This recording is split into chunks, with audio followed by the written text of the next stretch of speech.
دلوقتي كان ومكان مع ميرنا محمود على راديو العيلة. عزيزي المستمع، عزيزتي المستمع، أهلا بكم في برنامجكم كان ومكان.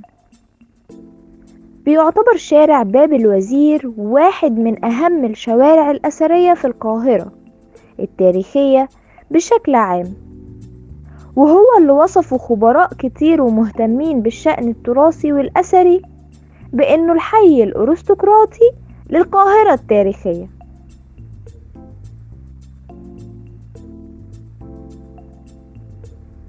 قالت الدكتورة مروة عبد الحليم مفتشة وباحثة علم الآثار إن تاريخ المنطقة الفريدة دي بيرجع لسنة 969 ميلاديا، وهي نفس السنة اللي دخل فيها القائد الفاطمي جوهر الصقلي مصر، وبنى حواليها سور علشان يحميها من المعتدين، وبيضم الباب 8 أبواب ضخمة.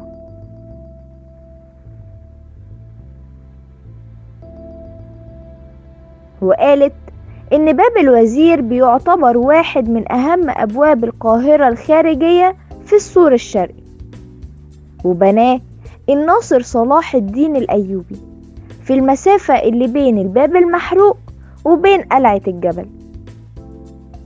ولحقوا الوزير نجم الدين الأيوبي بالسور علشان يمر للجبانة اللي بقت معروفة بعد كده بجبانة باب الوزير، بحيث انتسب المكان لاسم الوزير اللي شيده.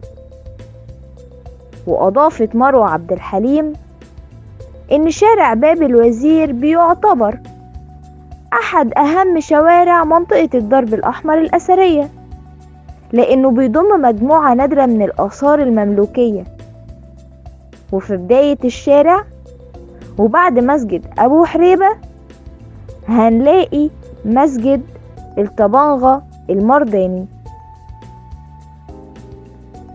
واللي يعتبر تحفة وآية في المعمار الإسلامي، وبيضم عدد كبير من الأعمدة ذات التنوع الفني النادر.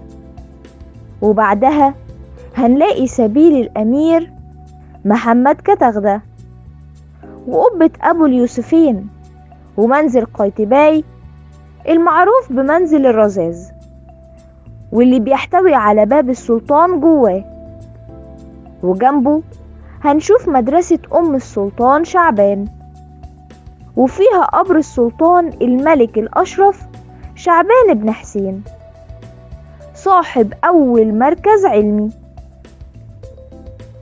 لأن مدرسته كانت مقصد لدارسين وباحثين كتير من كل أنحاء العالم في اليوم اللي كانت أوروبا بتعيش في ظلام الجهل في العصور الوسطى، واللي بيقابلها منارة زاوية الهنود، وجنبها سبيل ومدفن عمر آغا. وقالت إن أجمل التحف المعمارية في الشارع مسجد إبراهيم آغا مستحفظان أو الجامع الأزرق، نظرا لاحتوائه على مجموعة كبيرة من القشان الأزرق اللي بتغطي جدرانه ورا المنبر والمحراب.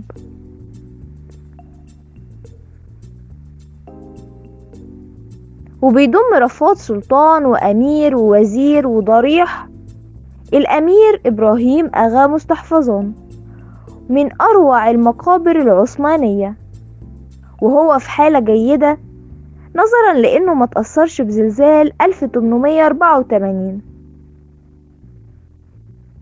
وقبل نهاية الشارع هنلاقي بوابة وسبيل وقبة الأمير طراباي الشريفي، وهي جنب المقابر ومش بتطل على الشارع مباشرة.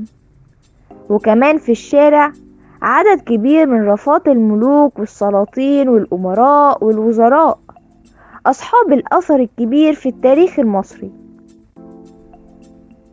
زي قبر خير بيك ابن ملباي، واللي تسبب في إنهاء الحقبة المملوكية بسبب خيانته للسلطان قنصوة الغوري ومساعدته للعثماني سليم الأول مقابل إنه يبقى الوالي. ونختم حلقتنا بأن الدولة المصرية حاليا بدأت في إلقاء الضوء على المنطقة كلها، بحيث تمثل منطقة باب الوزير وهي محور من أهم المحاور السياحية المصرية، واللي بتقدم لها الدولة عناية كبيرة جدا. وبكده نختم حلقتنا النهاردة. انتظروني أنا ميرنا محمود مقدمة البرنامج كل يوم سبت الساعة 7 مساء على راديو العيلة. مستنية رسائلكم تقولولي حابين تعرفوا عن ايه الحلقة الجاية. شكرا لاستماعكم ليا.